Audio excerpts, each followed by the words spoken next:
When our English teacher went on maternity leave, we got a temporary replacement, Miss Leora. She was young, calm, and the kind of teacher who remembered everyone's name on day one.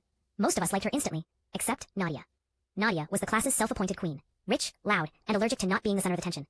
She made a game out of humiliating teachers until they cried or quit, and she targeted Miss Leora like it was a sport. Little digs at first, mocking her clothes, whispering comments during lessons, fake coughing when she spoke. But Nadia leveled up fast. She spread rumors that Miss Leora was fired from her last school for inappropriate behavior. Students started snickering when she entered the class. One afternoon, Nadia slipped a note in Miss Leora's bag, claiming the teacher was flirting with a male student. Anonymous, but written in Nadia's handwriting. Sloppy mistake. The school board called Miss Leora in. She wasn't fired, but she walked out of that meeting with red eyes. Everyone expected her to break. She didn't. Next week, Miss Leora came to class with a small smile. Calm. Too calm.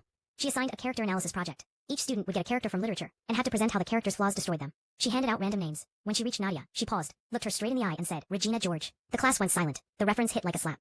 Over the next week, Miss Leora subtly shifted the atmosphere. She chose students who Nadia had bullied to lead discussions. She praised people for the exact qualities Nadia mocked. You could feel her rearranging the social food chain, without ever raising her voice. The day of presentations, Nadia stood in front of the class, forced to explain how the Queen Bee character ruins lives with manipulation, insecurity, and bullying, until everyone turns on her. Halfway through, her voice shook. She realized she was describing herself. When she finished, Miss Leora said calmly, Thank you, Nadia. Self-reflection is painful, but necessary. The class didn't laugh, they just stared at Nadia, really seeing her for the first time. Break time came, and something shifted.